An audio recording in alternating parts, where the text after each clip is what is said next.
Mm, there you go. Okay, here it is. Wow, okay. So let's get started then.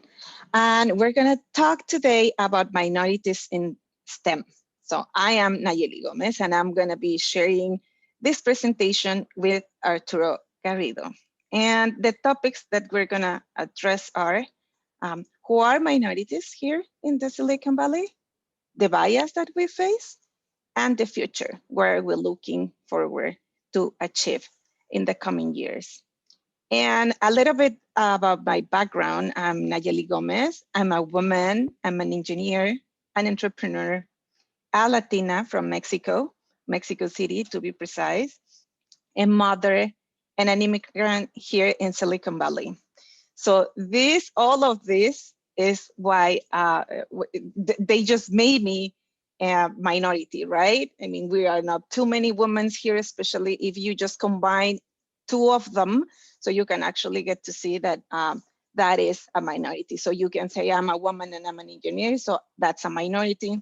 I'm an engineer and an entrepreneur, and that's also a minority if you're taking into account that I am a woman, of course, that if I'm a Latina and an engineer is just like the same thing. So there's like many combinations that you can do with all the things that I just like putting here that makes me a minority. So that's why I know a little bit about what is to be a minority here in the Silicon Valley. And my background a little bit is I studied engineering and software engineering in Mexico City. I have been working for so many years in the tech industry. I have had like some key positions or executive positions, not only in Mexico City, but in some other organizations here. So actually I'm a business coach and a speaker and a mentor. So I do a lot of mentorship for Latino startups, not only based here, but also based in Latin America. I also do business coaching here, working pretty closely with the Consulate General of Mexico in San Jose, helping entrepreneurs, young entrepreneurs, new entrepreneurs, or people who want just like to start a business, or people who already have their businesses going on and they just want to grow, or people who just want to add technology or just like want to give, you know, like that next step in their companies or their businesses that they just want to grow, or they want to go like in you know, abroad. They want maybe to sell in some other places in the world, etc. So I usually do that not only here, but in with all the Spanish speakers around the world as well. So this is a little bit about me. And Arturo, here you go. Hello, everyone. Thanks for joining. Yeah, I'm Arturo Garrido. I studied computer systems back in Mexico.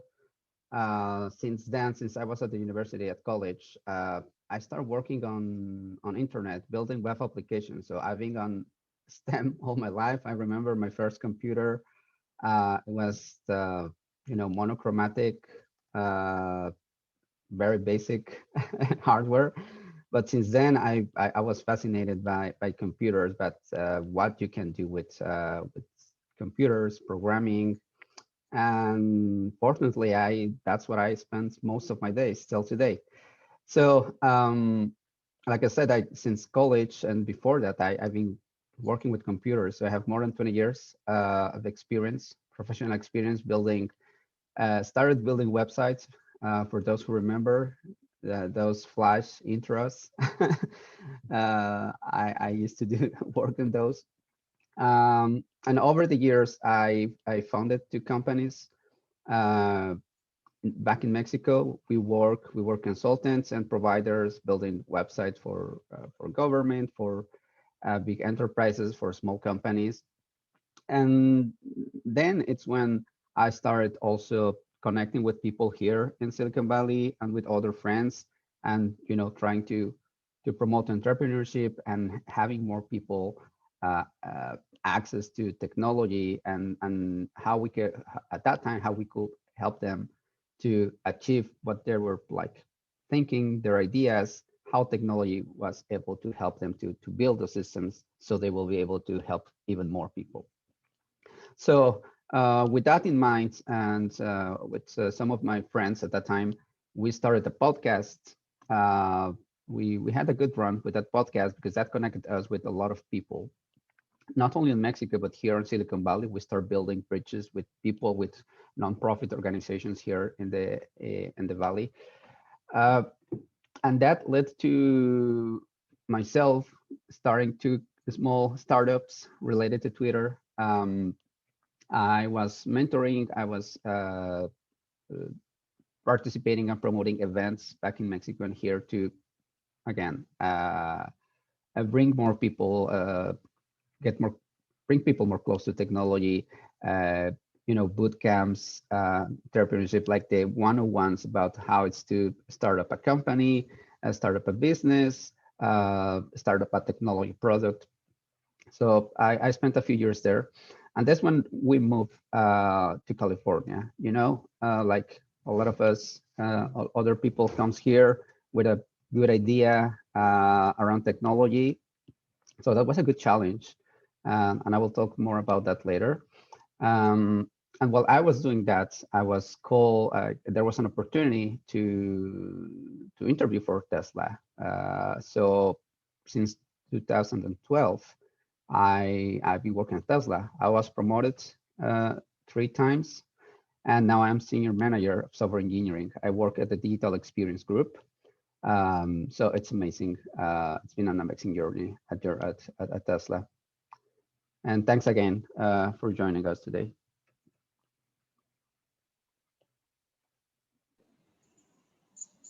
Wow. Let's go with the next slide. Who are considered minorities in Silicon Valley? And well, we have to talk about race and ethnicity, right? Black or African Americans. And I want to point out here, because we sometimes speak a lot about like African Americans, but we really have a large community, especially here in Palo Alto, of people that are not African Americans. They are Black. They are coming from other countries, and they don't feel that they are in the African Americans. They don't feel that they belong to them. So we have like to talk about like African Americans and Black as well. And we have to talk, of course, about Native Americans, Latinos or Hispanics. So sometimes somebody can call us as Latinos, some others as Hispanics. It's been a long talk about like this, but doesn't matter. Whatever you choose, Latinos or Hispanics are actually kind of like the same, like for us. I mean, we are talking about the Spanish speakers basically here, and Pacific Islanders as well. And we have been talking recently about POC and BIPOC or POC or BIPOC. And some people really don't know about like the meaning of these acronyms. So POC is people of color, BIPOC, Black, Indigenous people of color. And we used to use this word, the POC, some months ago, and now the new acronym that came out is BIPOC, so we can actually like include the rest of the ethnicities. And we actually use it pretty often at the PTA. And when we are talking about the diversity, equity, and inclusion, of course, we also talk about religion and gender and all the minorities that we have in there, right? And of course, all that comes with inequalities and equality and DEI and as diversity and equity and inclusion as well.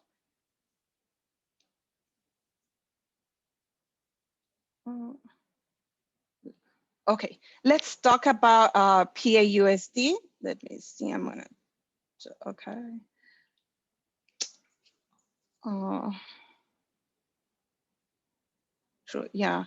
Um, uh, I have been working closely with the district the past 2 years. I have to confess, I didn't know much about the district.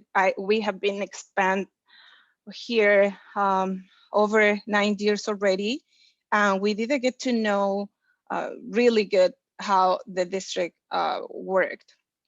But I started just like being more involved the past 2 years, and I have learned a lot. I have really nice and good colleagues that have been helping me and understanding all the acronyms and all the words and all, the education system, navigating the education system, because as an immigrant it's actually different, right? It's really different especially when you were born and raised in a different country, and the education that you have is in another country. So the way that it works is totally different.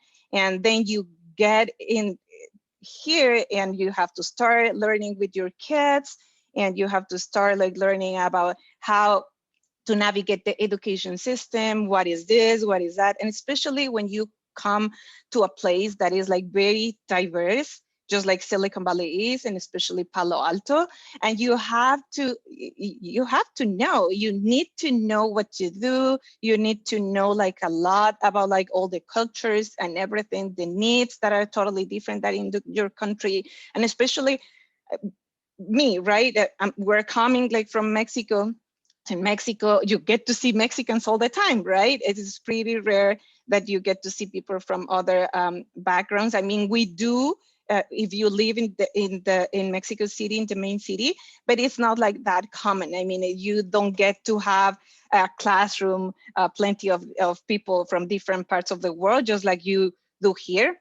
So the needs are different. The way that you see things are totally different, right? You're just like focusing in the country and only one type of person, right? It's Mexican, 100% Mexican, and 100% Mexican, right? So that's it. And I have learned a lot. PAUSD, I can tell that they have been working hard to do this. I'm part right now of the PTI Council as a deputy VP of Outreach. I have the honor to be here along with the amazing president that we have right now, Christina Schmidt. I'm part of the two side councils as well, elementary school. I have the honor to have the chair there, and the middle school. In elementary school, I'm working closely with, I'm part of a Carmolo. At the middle school, I'm part of JLS. So I have learned a lot about what side councils do, what are the things that as parents we get to talk about or to address, and also it's just it opens you like your mind a lot, because there's some numbers that we really don't know about, or the decisions that you can make, or the directions that you can actually take when you're part of the site council. So all these positions are really huge responsibility. And for me, they have been such a blessing that I have part of representing not only my Latino community, but my whole community as a minority, right? So I'm always thinking not only on my Latino people, but all the minorities in general. So I have to think and how are like how the things that we're working on are going to impact our lives in general. So I have to be like very conscious, and I have to get like from feedback from everyone in order just like to take a decision or just like to make a comment. So it's a lot of responsibility, but I just love it. I love to be there. We still need like more diversity here at the school as well, in the district, and but we are little by little, right? Step by step, we're taking those steps, and I'm so glad we are in the right direction. And I'm part also, I have been part of some committees here in when the pandemic started. So it was a new committee that was this one, the Parent Engagement and Education Advisory Committee, and I had the opportunity to be there, just giving some advisory to the district on how to handle, like the resources for underserved people, or for our minority people, or the people that we have that are vulnerable in our district. And how can we just tackle the needs, because it was actually different, and we could also like got to see the gaps, especially with the pandemic, right?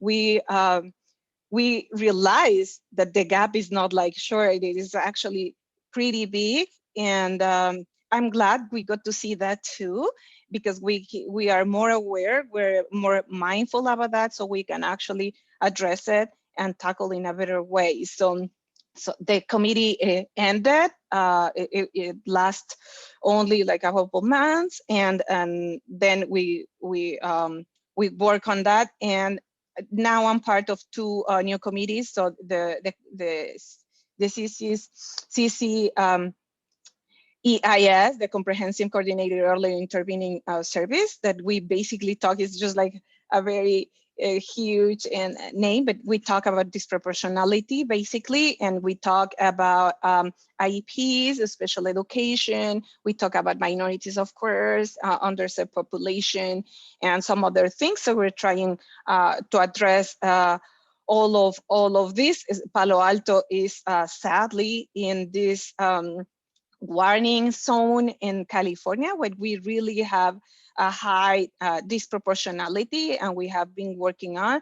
And I have really amazing colleagues here working with me, really, really, really amazing parents I have learned from, and really shout out to them.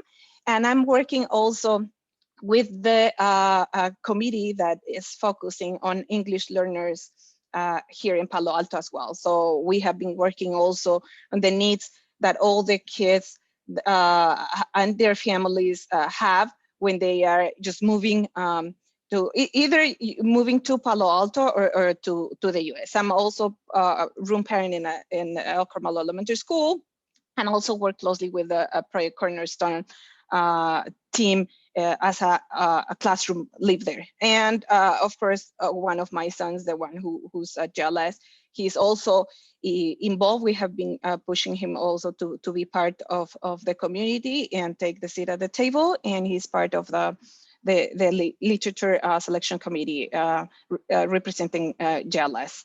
So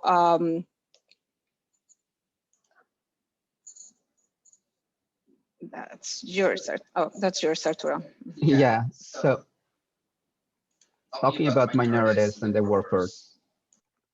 This is from 2017. It's a report from 2020, and this is just some numbers to give us an idea of how minorities are represented on STEM, science, technology, engineering, and math at U.S. companies. So at the left we have women, right? So darker color, almost black, is all science and engineering occupations compared to all occupations on yellow, right? So we see that it's close to 30%. Only looks like a lot if we compare to the other minorities, but reality is that women are more than 50% of the total US residential population, right? So there's a gap of 20%. Now, underrepresented minorities, and Nallely, you talk about this, who represent this.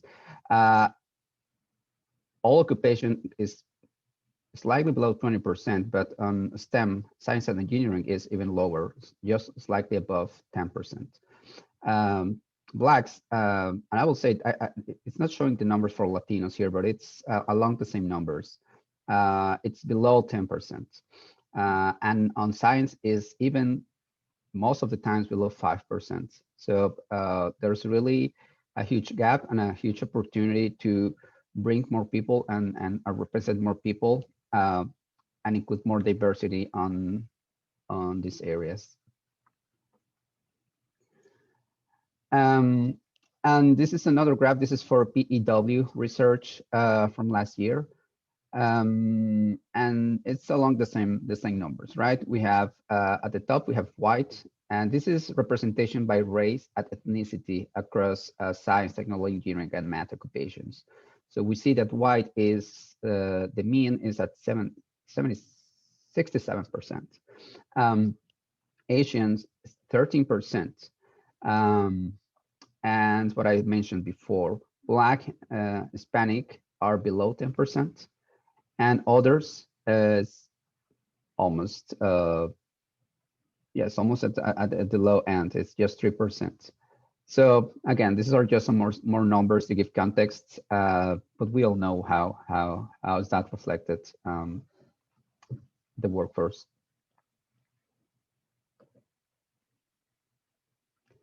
Um, Now, I want to talk about some of the whys, right? I've been part by at Tesla. I've been part of the ERG Employee Resource Group of Latinos at Tesla.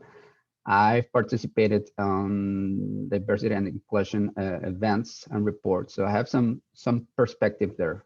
I also been reading. I also have friends, obviously from Mexico, who work for U.S. companies, either here or remotely. And with the rest of the community, you know, when we reach out to the community and we exchange experiences, is what we see. So obviously there's a lack of diversity at the workforce, and we just saw the numbers. Part of that is because we still have unconscious bias, and sometimes it's conscious, right? Also, um, and that's a systemic problem, not only in Silicon Valley, but I mean in general. And some examples is if you're hiring, if you're a hiring manager, if you are at HR, at the recruiting team, and if you are going through the resumes or through the LinkedIn incoming messages, there is an unconscious bias for example, if you studied at some specific university or college, unconsciously you will your mind you will go through those, or will put more attention to resumes that come from people that comes from your university. And that's just one example, right? And there's no race ethnicity involved, but it's one example of the unconscious bias. um, Same way, if you're going through the resumes and you find people with names that probably it's harder for you even to read or pronounce, there's your brain will do something tricky there to say, oh, probably I leave this later, right? Because probably a name that it's more common to me, that I'm more familiar with this type of last names or first name will be better for me. Um, so that happens. Also stereotypes, right? And we most of us have heard the story where if you look at someone like looks Hispanic, whatever that means, they will assume that you work at the kitchen. And I, I, I experienced that myself. And it's ironic because it came from another Hispanic people. I remember first days at Tesla, I was sitting with some other people who speak Spanish, immigrants, and we were having a very good conversation, just talking about you know Tesla and current events. And when they realized that I was not coming back or walking back to the factory or uh, to the kitchen, they call me and say, "Hey, it's time to come back." Say, "No, I work here. I work in this building. I'm engineer, and I just came here for lunch." And they were like surprised. I remember that, and they stopped talking to me after that day. Even if I was there and saying hi and trying to sit with there for lunch, it's like, why? So this stereotype and this bias is both ways, right? And so that's another problem. Um, another cause is access to education. And this is very important. And Nayela will show more numbers, but everything that she was talking about, like representation and having a seat at the table with the school districts, at colleges, are the communities, is very important. Um, we know that underrepresented people or minorities or vulnerable groups it's harder for them to have access to good education. So that's something that needs attention. It's not the only case, because it should not be also an excuse. I know there are other possibilities, and it's again unconscious bias when you're hiring. if you see someone that doesn't have a degree on computer science, that doesn't mean that that person is not good on what they do, like coding or developing applications, or it's good at security or science, right? Probably they didn't have the opportunity early in their lives, but later they read, they were connected, they work in a lab, and somehow they got that experience at the learning, and they're really good. They have really good skills. So uh, yes, access to education is very important, especially at elementary and middle school. But at college, it's like not the only option. Now the next one is imposter syndrome. That's a real that's a real thing, and that hit everyone, including me. Right? When I came here, I was telling this story before. I have this idea, right, of a startup. I have my product on my mind. So when I was in Mexico, I had another startup previously. I had another company, and people knew me around that time. I was mentoring, I was speaking at conferences. So I was in my comfort zone. When I came here, it was a different world, right? And especially when they call me and say, hey, there's an opportunity at Tesla, they want to take the interview. I had to say that I was slightly terrified. It's like, oh my God, I'm here in Silicon Valley, one of the biggest companies. I will be talking to the top of the engineering uh, people around here, right? So how do I compare against them? Now, put that in perspective. When I'm coming from Mexico, right, from a third world country, I was very fortunate to have access to college education. But even having access to college education, uh, all the material, all the books, everything that we use was something, most of the time, something that was developed or invented here in Silicon Valley. So whenever I was reading my textbooks at college, right, about internet, network, there was no internet at that time, but networks or computer systems, hardware. If you look at the authors, those were always professors from MIT, from Stanford. When I was start working, like building web applications, all the software that we were using, like, or even all the companies that we used, the websites that we used at that time, if you look, I was very curious, and I always was looking to who is building this. And there was always some address at the Xerox Park, at the Stanford, and Palo Alto. And I remember the first time I heard the name Palo Alto, oh, that's a Spanish name. It's very, at that time it was funny to me, like, oh, a lot of tech companies are there and the names in Spanish. And you know what Palo Alto means, like the big three. So what I'm trying to say, that was something that was out of my, I would say, out of my world, right? That Silicon Valley, somewhere ethereal there, where all these things are invented. And we, at that time at college and Mexico, we are just consumers. We just get to use these things and read these books, and probably we can translate these books, but can we write these books? Can we write this software? Can we build a computer? That was not at the table, right? So years later, when I come here, and it's, oh my God, I'm here in Silicon Valley. So it's a place that exists, right? It's not only in my mind. And I'm here at Palo Alto, and there's a Stanford, and I'm talking to a big company with their engineers. You can imagine how shocking that was. Things went good, right? And was a good interview, really nice people I had to talk. And then I started working, and I realized that my skills and other people's skills from other minorities or people who were not born here were at the par of the engineers from Stanford and other universities or companies, and that we also sometimes had very good ideas, or sometimes we have some skills that were very useful solving problems, right? So that's when I start experiencing myself the value of this diversity, having people with diverse backgrounds, having people with, and it's not only about race or language or where are you coming from. It's about your formation, right? That what's your experience, what is your life journey, what you went through before. Though you, that gives you like special skills, special that forms your mind, gives you a mindset that's unique to you, and that could be very handy and could be bring a lot of value when we are solving these big problems at these companies. But yeah, still after years, when I need to go and talk to one executive, for example, hey, you need to talk to this guy that used to tweet a lot.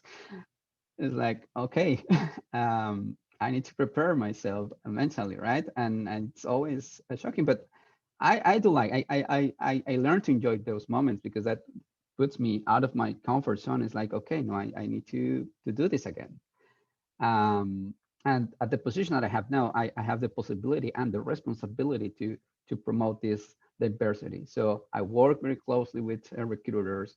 They're doing an amazing job, and they're reaching out to different colleges, to different organizations, nonprofits. We host events, so it's been great. But it's something that we also need to do, right? I cannot wait and just sit and expect that I will have a pipeline of diverse candidates, or that I will see a fair share of resumes from different groups and minorities. So um, that's very important.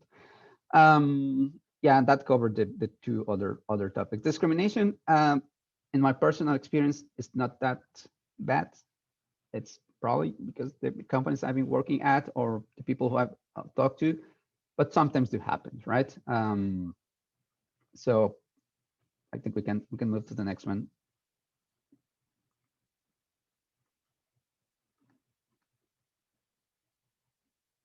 Yeah, and I talk about this, and I don't know, Nallely, you want to add more? I can share another experience of microaggressions and unconscious bias. Someone was trying to give me a compliment, actually. So there was this person come visiting from Europe, and one of the managers was introducing him to the team. And at that time, I just finished a big project, very complex project. What we do something with payment systems in China. So it was a good project, challenging, but everything went good. Then this person was meeting the team, and when this manager brings this guy and say, "Hey, please meet Arturo. He worked on this China project, which worked real well." And he was so excited and said, "Can you imagine? Arturo comes from a country where they don't even speak Spanish. And he was able to do this project with the Chinese people." So it was like, okay, that was a compliment or or what, right? So I know the intention was good, but it talks about the bias, those stereotypes that some people still have in their mind. So and I know that happens with other people from other countries and minorities. Yeah, that was funny, but I have had like also like same experiences as Arturo, but especially being a woman, it's even more, right? And I have heard also this kind of like comments about like, "Oh, hi, oh, Nallely, I didn't know you were an engineer, but you don't look like an engineer. You look like more, like a businesswoman, or more like, you're so social, etc. But are you really an engineer?" And it's just like, okay, yes, I am. And I can talk about like tech stuff and technical stuff if you want to, but so that, and of course also about like race, right? Where did you come from? So you really, no, but you were born and raised in Mexico? Are you serious? Oh, wow, I didn't know that. And why you speak English so well? Like, what?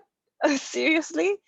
So, and well, and too many more, right? And it's just different things that we really have to address, and we have to educate people, right? And it happens everywhere, right? I have seen also with different friends as well, minorities too, that they have experienced like different things, not only in the workplace, but like even with friends. And this is uh, this implicit bias, right? And I have been like attending and educating myself more about bias, because we have heard and we really know that there is no one who has no bias, right? So we all human race are biased. So some others more, some other less than others, but we all are biased. So we need to be more conscious about that. We really have to think before speak, right? Sometimes we speak too fast and we don't even like process that, and we can hurt somebody's feeling. So we really need to be more cautious. We really have to educate also ourselves, because sometimes you say like, no, I'm zero bias, I'm just like a very chill person and everything.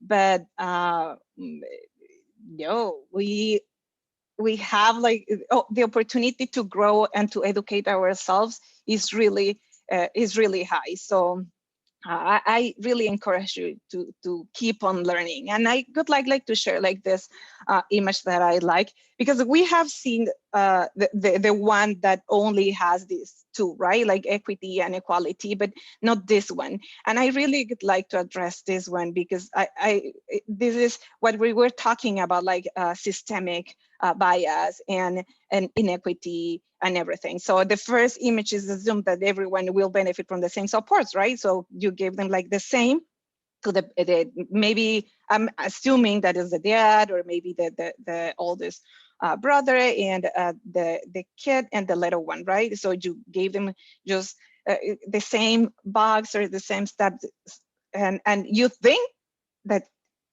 it's okay, right? You're giving them the same, the three of them just like the same, so it's okay. So this is equally.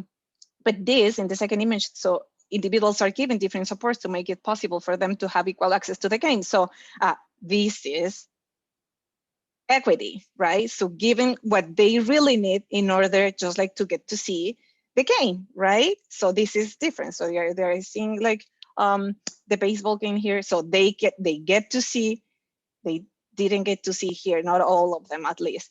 But in the third image, all the three can see the game without any supports or accommodations, because the cause of the inequity was addressed. So we really want to really achieve this, right? And not only in the workplace, but I just like mentioned before, in the district. I think that we have to focus on this. Our goal should be this one. We have been actually doing this. And the more we are involved in all the decisions that the district or the workplace take, on our behalf, is the best way we can actually do a great impact, right? So we used to be like this. Now we're walking towards this, but we really have to reach this point, right? So, and this is just like kind of like a slide where I decided to put, of course, like women here that have been not recognized lately, and it's been hard, right? I mean, if you might remember Hidden Figures, the movie, and it was in December 2016, and they were recognized until June 2019 at NASA. So for me, it was just like, seriously, so almost 3 years after the movie, we all were talking about the movie and how the women were so amazing, and they actually acknowledged all they contribute to not to only the NASA, right, but to the world. And but well, we have been doing it, so it's good. I'm glad we're just like moving forward, and we're doing those steps, and we're recognizing our people. But there's also like so many Asian and Pacific Islanders that haven't been recognized, and they have been part of this as well. They have been working hard here in the Valley. They have been behind everything behind Silicon Valley, and they haven't been recognized yet. And of course, I put here Ellen Ochoa, who was the first Hispanic woman to go to space. And she was mentioned also last year when we celebrated the Latino the Hispanic Heritage Month. And these are the dates that we celebrate, and they are totally connected with minorities, right? We still celebrate them because we haven't had like equity there. There is no equality at all. There's different gaps still. So we celebrate on February by Black History Month, and we have been talking a lot about Lives Matter. We have been talking a lot at March also about like equal pay day, and not only equal pay day, but we have like different chapters of equal pay day. So we have Moms Equal Pay Day, and we have Black Women's Equal Pay Day, and we have Native Women's Equal Pay Day, and we have Latinas Equal Pay Day, and each of them are different. We get to celebrate them in different months, but we have to have each of them. So which is crazy, right? That we're still fighting for this. We also have, of course, the Women International Month, and we have the movement Me Too. And I know we have like different movements and many movements from each. I just like putting like the ones that I really think that we have been promoting, or like we have been talking more about, or lately, or have been like more trendy lately. And in May, so Asian Pacific Islander Heritage Month, that is happening right now, we have been talking a lot about Asian hate. So I really can't believe that we are still here, but we are. And what I really celebrate is we're being more mindful or more aware about the situations, and that we want to take that, and we want to acknowledge that, and we want to go forward, and we want to do better. And I really celebrate that. So, and well, September 15 from October 15, Latino Hispanic Heritage Month, and November Native American History Month. So these are some of the dates that we celebrate that still remind us that we are minorities, and that we have to support each other, that we need to do more, right? And this is just another slide when I focus on equal pay day, and we can actually see how the gap is and how the disparity is. And well, this is crazy, right? It's not only about race, but it's also about, like being a woman, is also being a mom. So when you are the combination, when you're a woman and a mom, and you are minority, when we're talking about a race, is, oh my gosh, hits you harder. So this is so sad. We're still working on that.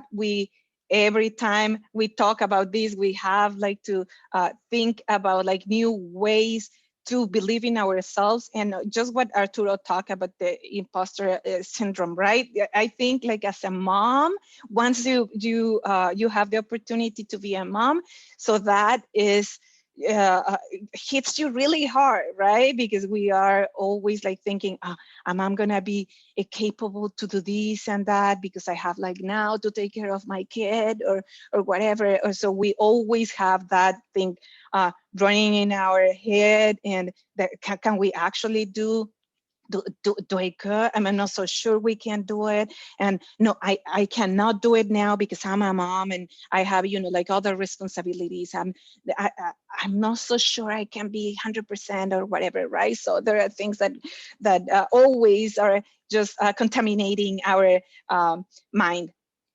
And well, the efforts that we have made so far, so especially here in the district, and well, I of course again so had to mention that I look like an engineer. That the movement that was took place on 2015, I love that movement because I just mentioned with microaggressions and bias, conscious or unconscious, I have been hit with with this, and of course I just love to still, for me this is still works, right? Every time I have the opportunity to talk about, like, I am an engineer, and nobody just gave me, like I just not graduated just because I graduated because I'm actually love what I do. I'm good at math.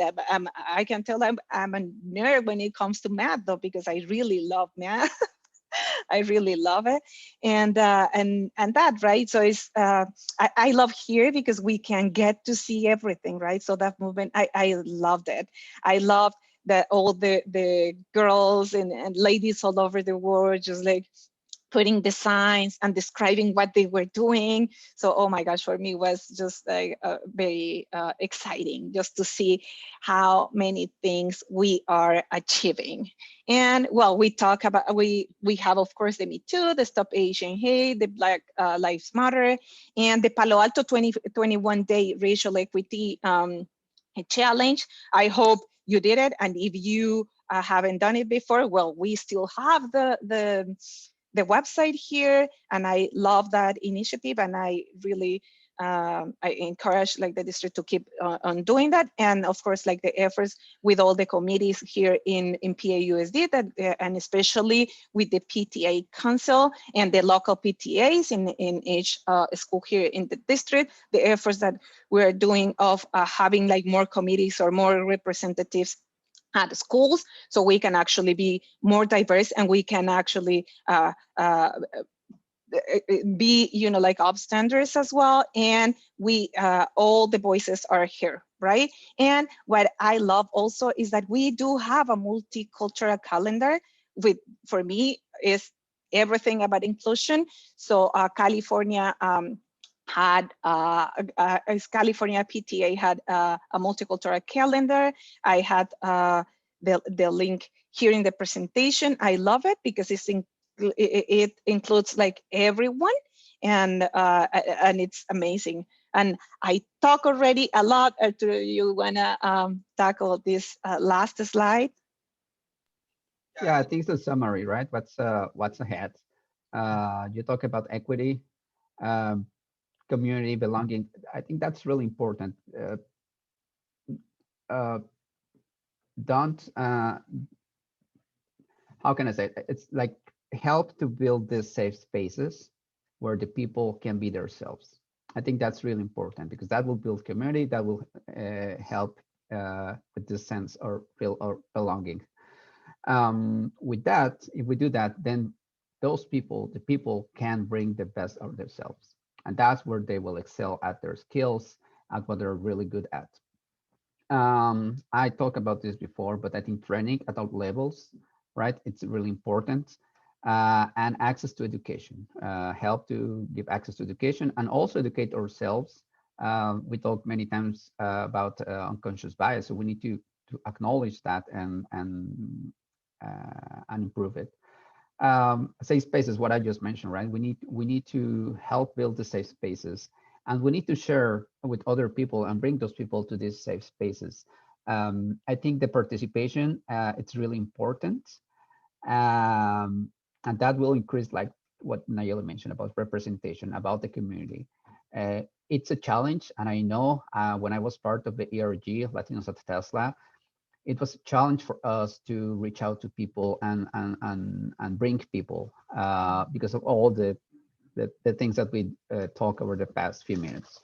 So we need to do like an extra effort there to convince people so they can experience themselves that this is a safe space, that you will be represented, right? That will be people like you in the community, and that you can bring the best of you. So it's a work for everyone.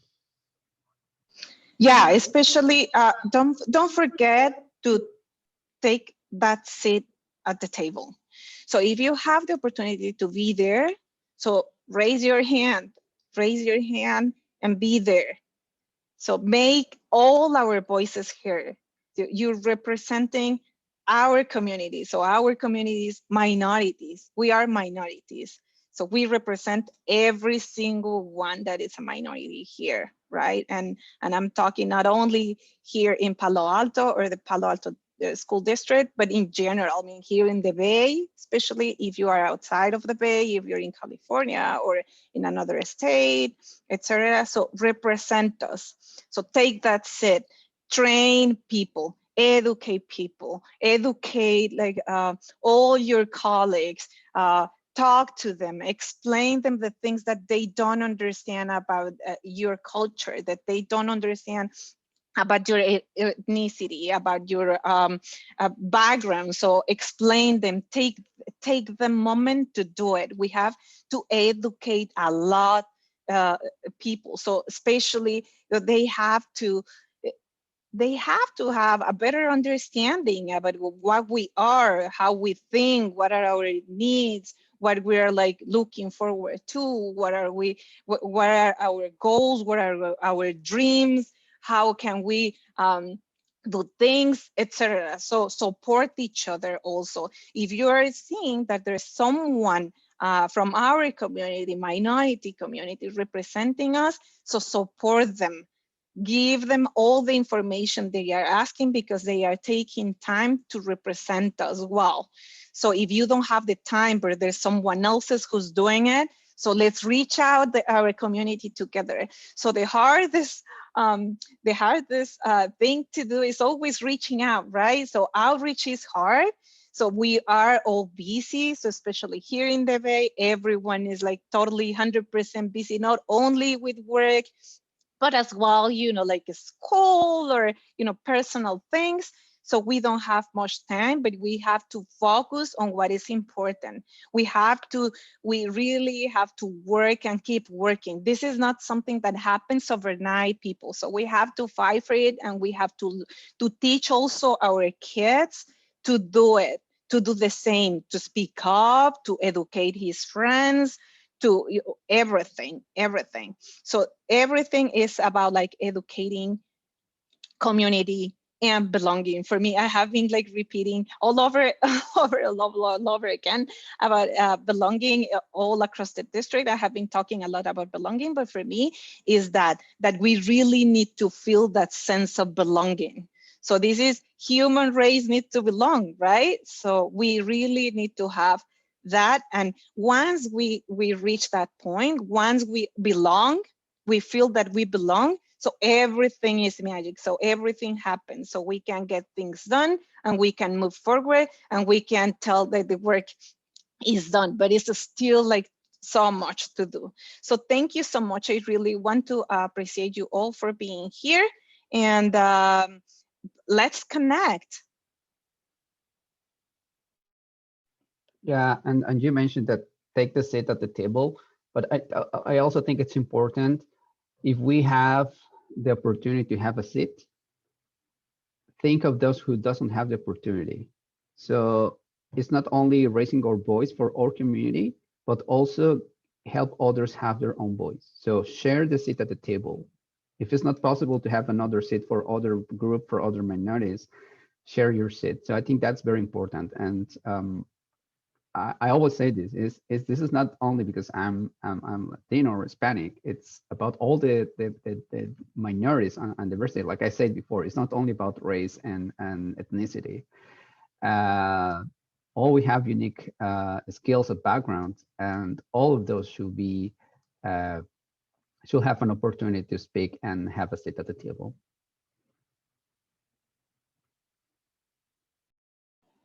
Well, thank you. If you have any questions, we can address them right now. We're going to start also this same presentation, but in Spanish for all our Spanish speakers at 11 a.m. So we still have a couple minutes to answer any question that you may have, or anything you want to share in the chat. So thank you so much for participating.